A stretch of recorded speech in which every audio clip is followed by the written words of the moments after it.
السلام عليكم ورحمه الله وبركاته يا جماعه، ازيكم؟ اخباركم ايه؟ يا رب تكونوا بخير. عايز اقول لكم رحله اي حد في امريكا بتبتدي ازاي. بص عشان برضه تبقى انت فاهم ومجمع الدنيا ماشيه ازاي. اول ما بتنزل امريكا تنزل من المطار بيبقى عندك الخضه بتاعت انا هعدي اصلا من البوابات واللي هو يعني الختام وكده جوازات عشان تعدي ولا لا. عايز اطمنك واقول لك ان انت لو طبيعي جدا هتعدي من غير اي مشاكل خالص، حتى لو الدنيا فيها ايه. يعني معاك اكل مش معاك اكل معاك اي حاجه هتعدي ان شاء الله. ولكن ما بقولكش جيب معاك اكل وتفضح نفسك، لكن في الاول وفي الاخر الموضوع بيبتدي كده، بيبتدي بالرهبه دي. فاول حاجه بتحصل هي الرهبه دي. بعد كده بتخش بتدور على سكن. انا بتكلم يا منى مع الناس على اول حاجه بتعملها اول ما بتنزل امريكا. اول حاجه فاول حاجه انت عملتها ايه؟ دورت على سكن. اول حاجه كانت السكن صح؟ فاحنا اول حاجه بندور عليها اول يوم هنناموا فين بالظبط. اول يوم هتنام فين صح كده؟ فانت بتدور على السكن. طيب هتدور على السكن ازاي؟ انت جبت السكن ازاي يا منى؟ من الجامع. سمعت قال لك ايه؟ من الجامع. الموضوع ما كانش غريب، لان انا وريتكم قبل كده ونزلت قبل كده فيديو دخلت بيه الجامعه ووريتكم ان في ناس طالبه ناس شغيله، وفي ناس بتدور على شغل، وفي ناس عندها سكن، وفي ناس بتدور على سكن. فالجوامع واحده من الحاجات المهمه جدا ان انت تدور فيها على كل اللي انا قلته دلوقتي حالا، وبرده عن طريق الفيسبوك ماركت بليس، وبرده عن طريق كريجلست الموقع الويب سايت، وعن طريق انك تسال ناس عادي جدا في الكوميونتي العربي هتلاقي. تمام؟ طيب بعد الشغل بعد السكن تاني حاجه عملتها يا زميلي فاكر؟ بعد ما بدات ادور بقى على الحاجات اللي انا محتاجها عشان اعيش يومك. تليفوني، خط التليفون، الاكل اللي هتجيبه، والهدوم اللي هلبسها. لقيت الجو مختلف عن ما انا كنت متخيل. ايه سبيان؟ يعني الجو انا كنت جاي في مصر كان حر موت، جيت هنا لقيت الدنيا تلج، فانا جايب هدوم صيف. فلبست، فلازم ادور على هدوم. يعني انت اول حاجه عملتها بعد السكن، ولا انت جبت التليفون الاول؟ التليفون اول حاجه عشان تعرف تتعامل، تحط ارقامك، تتكلم ماشي. اول حاجه الانترنت والتليفون، تاني حاجه السكن، تالت حاجه الشغل. جبت الشغل ازاي فاكر؟ من الجامع. بص يا جماعه ايمن عامل زي حالاتي، يعني ما كانش يعرف اي بني ادم، فالدنيا كانت داخله في بعضها برضه. ولكن الجامع والكنايس بتحل مشاكل اي حد حرفيا، اي حد، شغل، سكن، مش عارف ايه، اي حاجه عايزها هتعرف تعملها. فده برضه طريقه من الجامع. الطرق الثانيه اللي ممكن تعملها ايه؟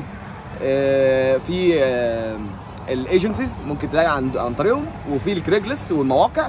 وما تبعتش ايميلات، حاول تاخد العنوان وتنزل عليه. وفي طبعا بقى الاولد سكول ثينك ان انت تنزل في الشوارع وتسال في المحلات. دي كلنا عملناها، مفيش حد ما عداش بيها يعني. حتى في بنات بتعمل ده وكلهم بيلاقي شغل الحمد لله. طيب فاكر يا منى رابع حاجه كانت ايه؟ اول حاجه لما نزلت كانت التليفون، تاني حاجه كان السكن، تالت حاجه كان الشغل، رابع حاجه ان انا اعمل كوميونتي بقى لنفسي. لا التامين والبنك يا صاحبي. دوت انا ما كنتش اعرفه. صح حقك. يعني انا ما كنتش بتفرج على فيديوهات، انا جاي في ده فما اعرفش حاجه. صح دلوقتي الموضوع الصحاب هم اللي عرفوني. حلو صح. خلاص يبقى احنا بالنسبه لنا رابع حاجه بعد ما تلاقي سكن وتستقر وتعمل كل الكلام ده، طلع رخصه، طلع بنك اكونت، طلع تامين صحي. حلو، دول اهم حاجات هتعملها بعد احنا قلنا ايه. بعد كده انت قلت بقى عملت كوميونتي، طلع بقى نعرف ناس ونشوف الناس ونفهم ليه، لان كل ده بيفتح لك ابواب كتير جدا. ابواب شغل، ابواب السكن مش عاجبك عايز تغير، السكن بالظبط مش عاجبك وعايز تغير، عايز تروح الثانيه بالظبط. شغل مش مرتاح فيه عايز تغيره، كل حاجه هيساعدوك يا حبيبي، كل حاجه. حتى لعب الكوره، يعني لما نزلنا نلعب كوره لما عرفنا ناس ونلعب كوره ونعمل اكتيفيتيز اللي بنحبها وهكذا، حاجات كتيره جدا يعني. فكل ده بقى كوم ورهبه اللي هي ايه، انا اتخضيت من ناحيه اللغه، اللي هو انا مش عارف اتكلم، مش عارف اعمل. بس في الاول هتبقى فيه الرهبه البسيطه دي، لكن بعد كده ربنا هيكرمك وهتلاقي نفسك عادي جدا وبتعمل عادي جدا من غير اي مشاكل يعني. فانا كلمه اخيره هقولها لك، بما ان الاربع دقائق دول او 5 دقائق دول قلت لك بالظبط ايه الحاجات اللي انت هتعملها في الاول. ولكن انا هقول لك نصيحه لوجه الله. انا عايزك تبقى عارف ان انت دايما تبقى هادي، دايما تبقى مسيطر على حالتك العصبيه والنفسيه. تحاول تقاوم نفسك في الحته دي، ما تتعصبش بسرعه.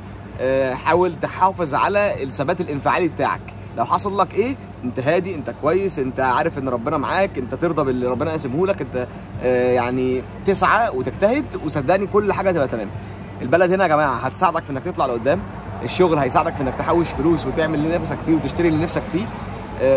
الصحبه، خليني اقول لك ان في فيديو نازل تقريبا قبل ده انا اتكلمت فيه عن الصحاب، فانت ممكن تاخد فكره عنه، ولكن في الاول وفي الاخر طبيعي انك تلاقي 2 3 كده عزاز عليك يقدروا يقفوا جنبك في وقت الشده.